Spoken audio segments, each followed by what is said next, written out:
so much excitement. I'm back.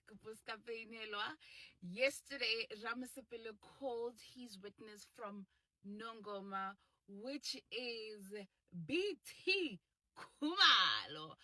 It was explosive. Okay, people were excited. We have been called to order. Hey, apparently, y'all don't understand the evidence. Y'all are not following this case.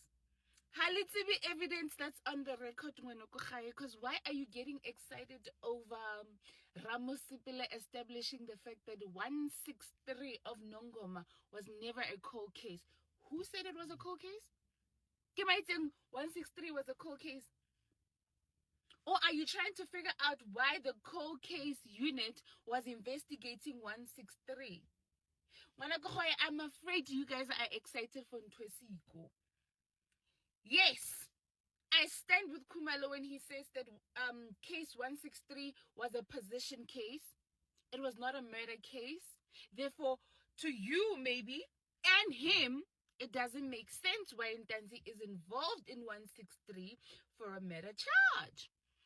But what Kumalo also says, which you guys are failing to get into, is the fact that he says 163 and 410, is it 410 or 420, were consolidated.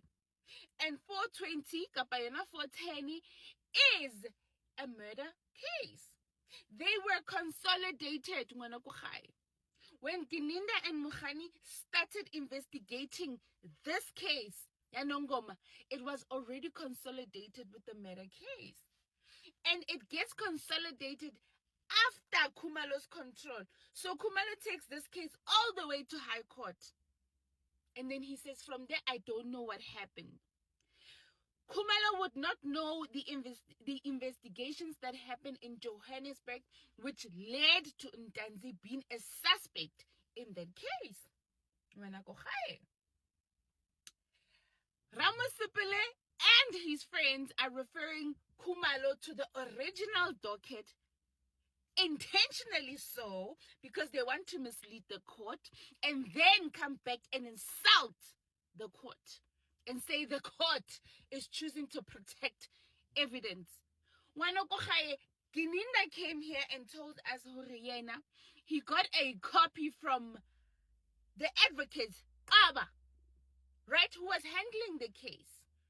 They investigated this case on a copy of the original. Kumalo is still sitting with the original copy. He will not have any evidence or any investigation that was done by the IO team in Johannesburg from the cold case team. Parallel cases. Maponesa ha sa o batla hantle. Atla di batla kaofela di cases tsa hao a di thole. A etse make sure you are not going anywhere.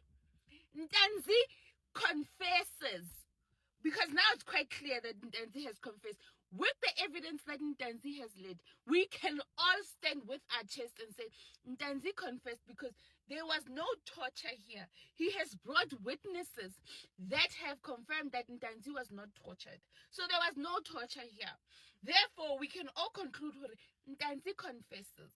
In June, when he gets arrested, right, a couple of days after getting arrested, he confesses to the murder of Senzo. Do you think cops were going to let him go?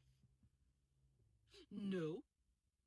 Could they charge him on the Senzo case at the time? No. Because if they charge Ntanzi, his friends will get to know that Ntanzi is now charged with the Senzo case. Therefore, we are following.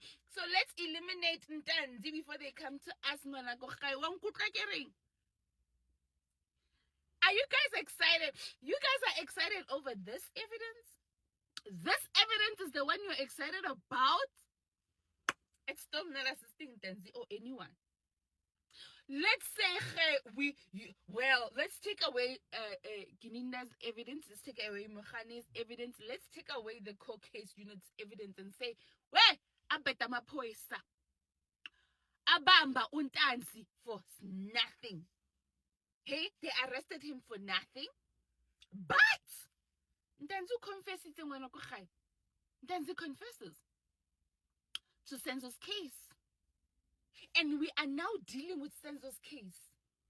Hey? That he confessed to. And he has still not brought a defense for his alibi. Nix. He has not brought any witness for his case. Rather than attacking the investigation team, which there's nothing you can yield from that, Ntanzi, because you are arrested and you have confessed.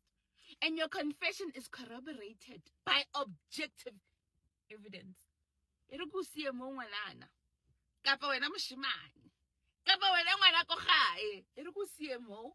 us go and listen to Dr. Sibanda, hoping it's Dr. Sibanda because the record. And they gave him time to go look for the records. He's coming with the records. If you thought yesterday was your wedding day, today,